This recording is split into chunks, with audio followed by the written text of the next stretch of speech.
En Radio Sefarad, la entrevista. Hola oyentes de Radio Sefarad, tenemos el gusto de volver a contar en los micrófonos con Gabriel Bentasgal desde Israel. Hola Gabriel.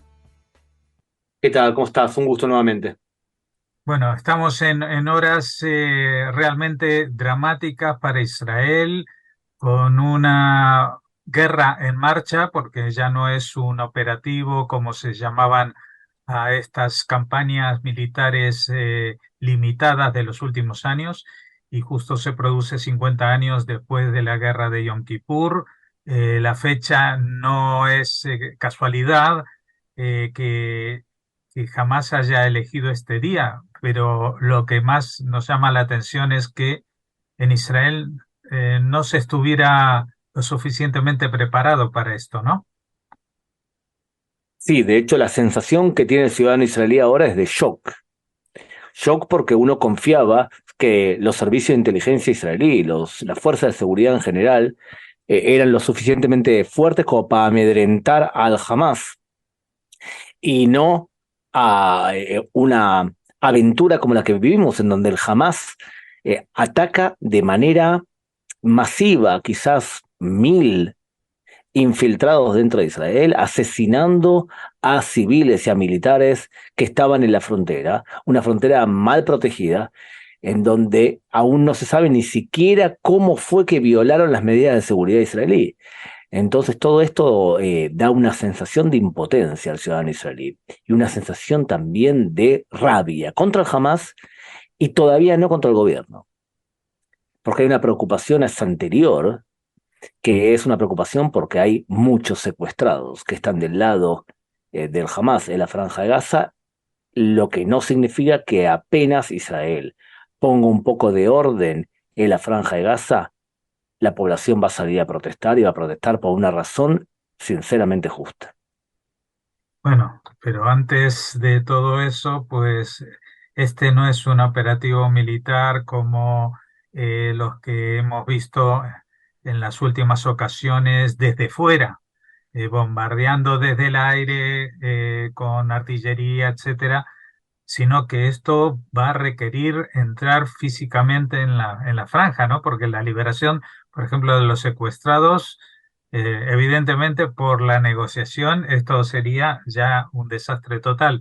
Vimos que con Gilad Shalit se liberaron a 1.000 personas, a 1.000 presos, y con los que no se sabe el número, pero alrededor de varias decenas de personas, incluidos soldados, pero también incluidos niños, ancianos, mujeres. Bueno, esto ha sido un despropósito. A mí lo que más me ha llamado la atención, hay un detalle, ¿no? Una de las primeras imágenes que vimos fue de los palestinos que habían roto la valla y se apoderaban de un tanque israelí. Mi pregunta es, ¿ese tanque no disparó? ¿No podía disparar? ¿No podía moverse? ¿Recibieron órdenes de no defenderse? Es que es un absurdo, o sea, dada la situación que tú ves, que se viene una marabunta de gente a matarte, que no tengas la posibilidad de defenderte, ¿no? Habría que ver caso por caso. Evidentemente no le dieron la orden de no defenderse. Deben haber sido sorprendidos y fueron sorprendidos, como fueron sorprendidos también los chicos que estaban en una fiesta. Multitudes de jóvenes en una fiesta que no se imaginaban, porque creo que había un exceso de confianza por parte de Israel, y ese exceso de confianza tiene varios pilares. Uno de esos pilares es que el Hamas es inferior desde el punto de vista militar y por tanto no va a atreverse a hacer algo así porque no quiere pagar el precio, cosa que se demostró que es mentira.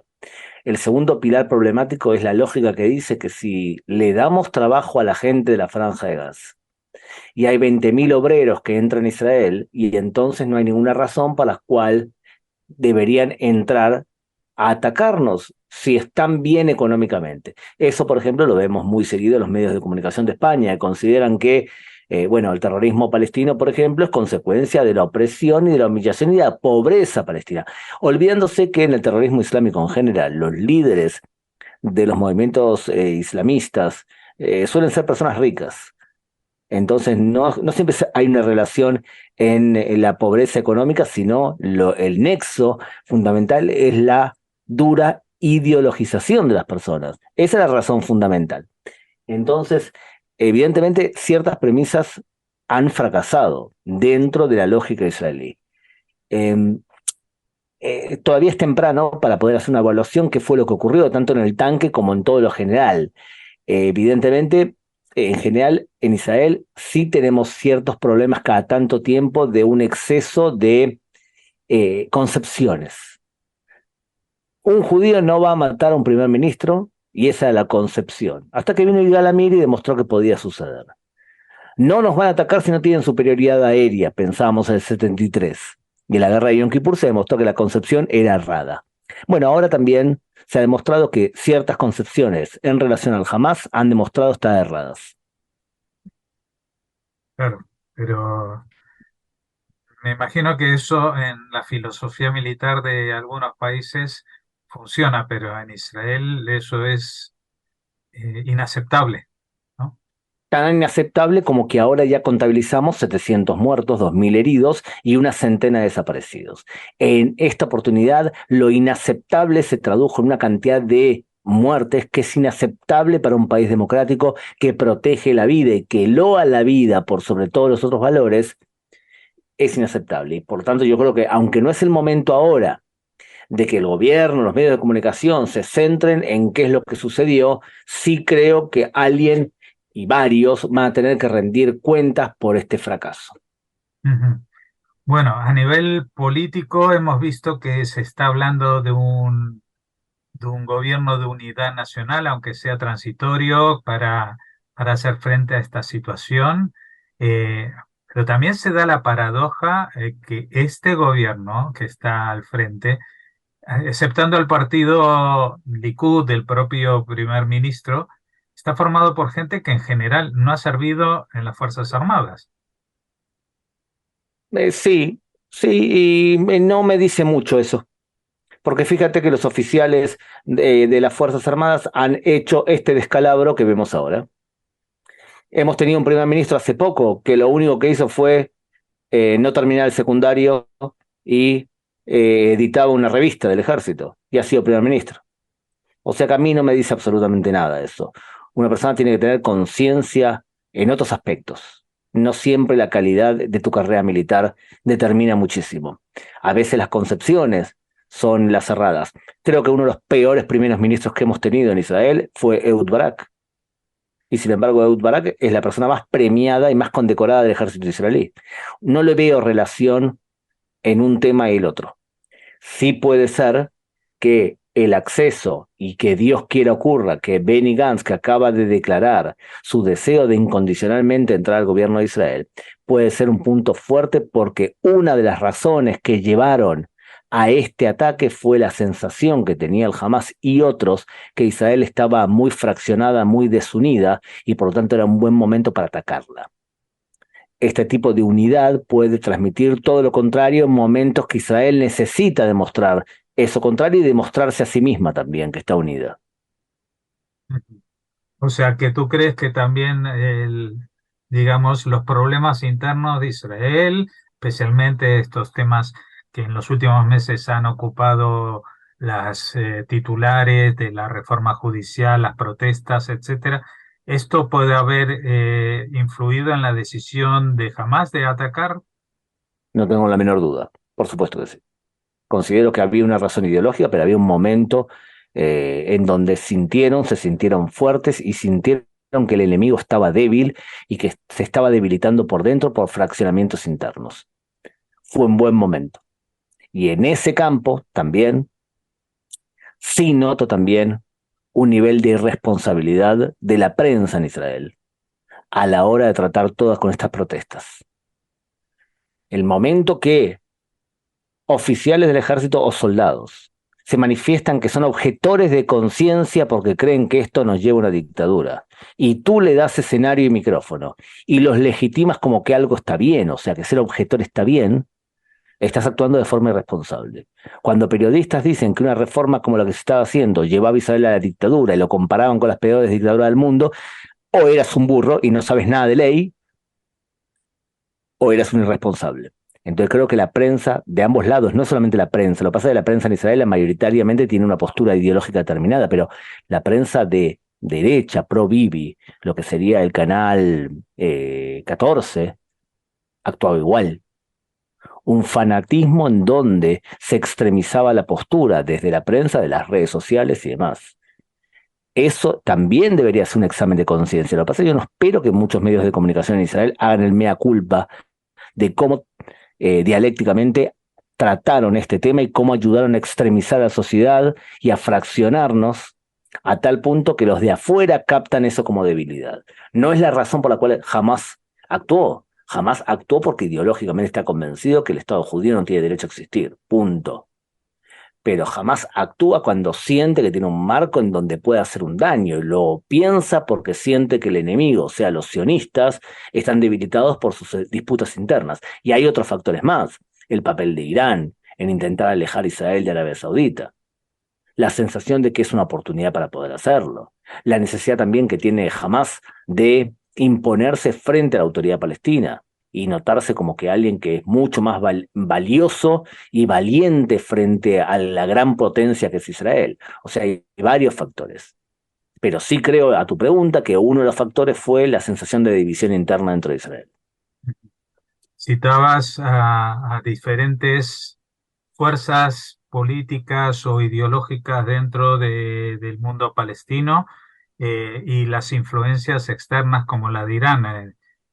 ¿Hay alguna posibilidad, posibilidad de que esto se encienda la mecha y que se unan a este conflicto otros actores como Hezbollah en la frontera del Líbano, las milicias proiraníes en el sur de Siria, etcétera, etcétera, incluso en Cisjordania a escala menor, porque no tienen el mismo nivel de desarrollo bélico que en la Franja de Gaza, pero también podrían movilizarse en unión con esta propuesta de Hamás de una guerra total, ¿no?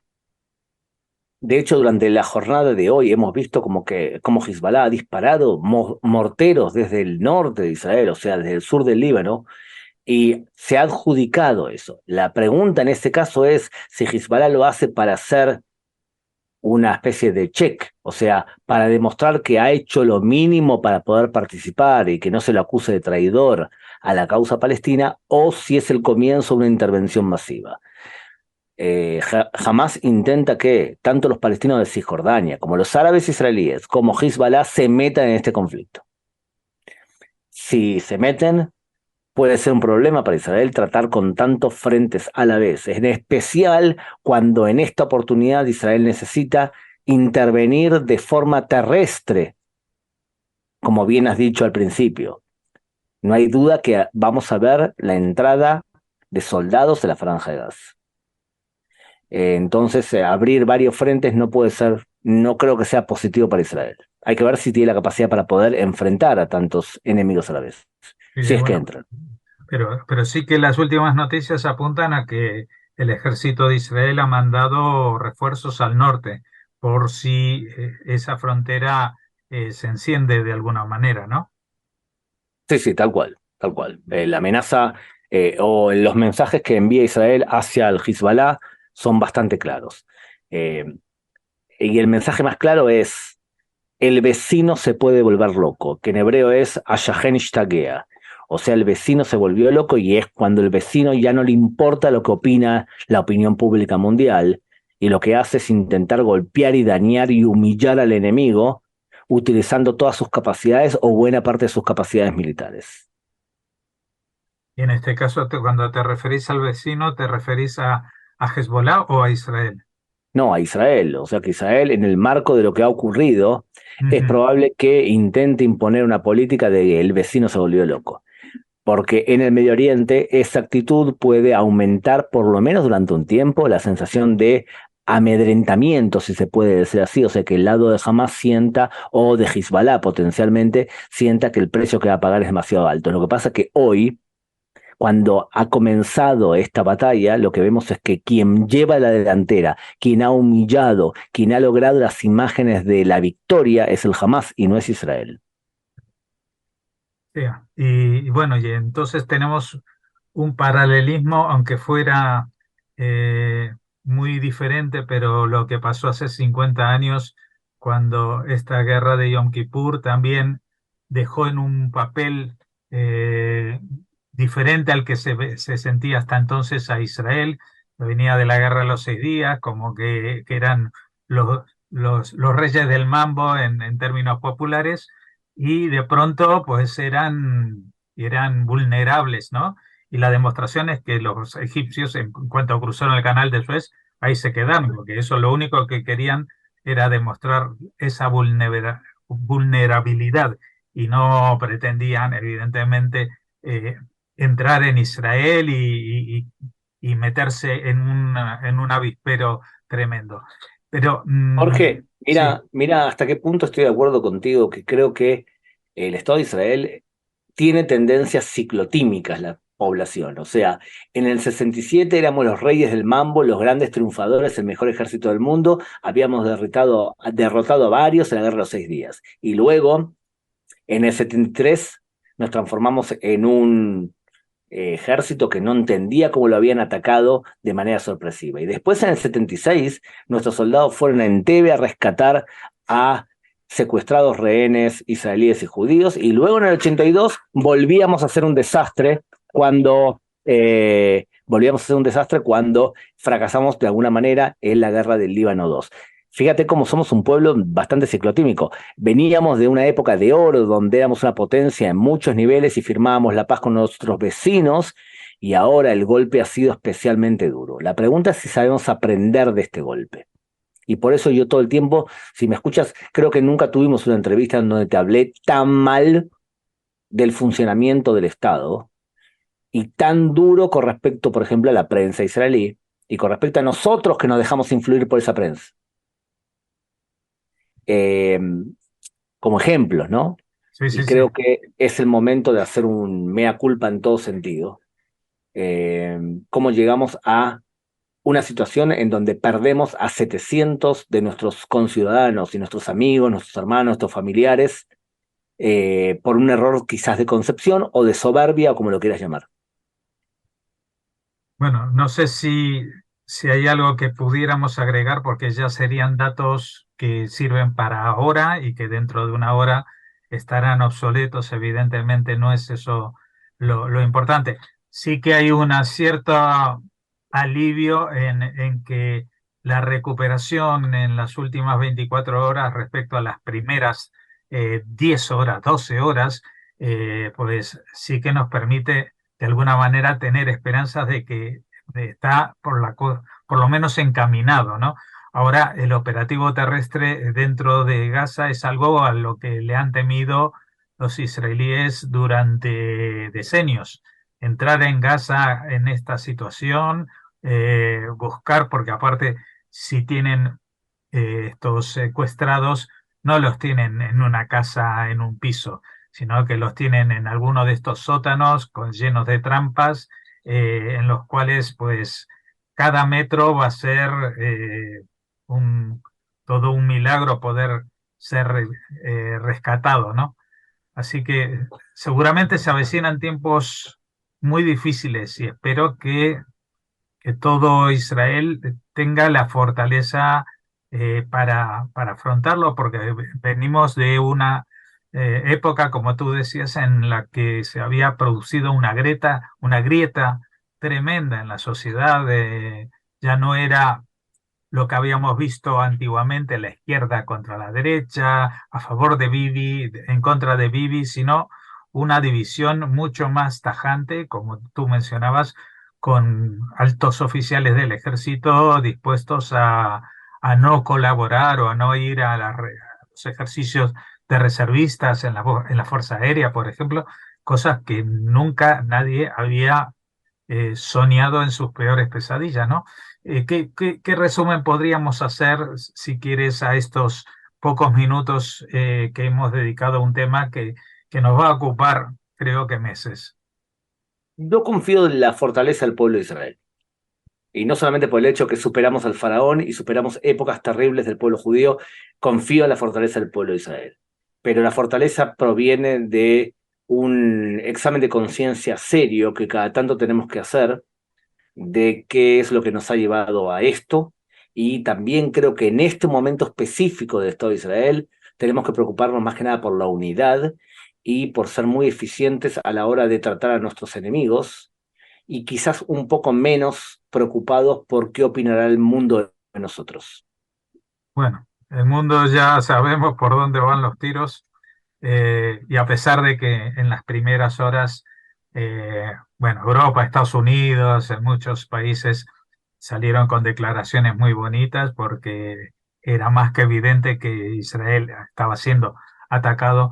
eh, Casi todos los judíos tenemos la certeza de que este romance no va a durar mucho tiempo y que en cuanto puedan distraer su atención de este foco. Ya hoy mismo, 24 horas después, las televisiones de España, por ejemplo, se han centrado en imágenes de la respuesta israelí. Casi todos eran de los ataques israelíes contra la población palestina, los pobrecitos. Algunas imágenes muy pocas de la toma de rehenes o cosas así, pero como que ahora por fin van a recuperar para Israel el papel que le tienen asignado del malo de la película, ¿no? Es que el crédito nos va a durar poco tiempo, Jorge. Cuando Israel entre por tierra y empiece la cantidad de muertos, van a aparecer las manifestaciones por el resto del mundo en contra de Israel, y lo vas a ver especialmente, por ejemplo, en España, uno de los lugares en general en que la política anti-israelí se ve de forma más tajante, más evidente. Entonces, lo vamos a ver en muchos lugares. El crédito que tenemos es menor y por lo tanto tenemos que ser muy eficientes en la forma que utilizamos nuestra fuerza física. Pues muchas gracias, Gabriel Ventasgal, por habernos atendido. Sabemos que vienes de atender a muchos medios. Evidentemente, todas las personas que tienen alguna vinculación con la comunicación y en este caso en un idioma que no es el inglés, pues están muy requeridas en estos días. Te deseamos lo mejor para ti, para los tuyos, para los cercanos, para los conocidos, porque en un país con una población así, todo el mundo está de duelo hoy porque tiene a alguien, si no es pariente directo, es muy cercano. Muchas gracias y hasta la próxima. Gracias, Jorge. Un abrazo grande. Cuídate.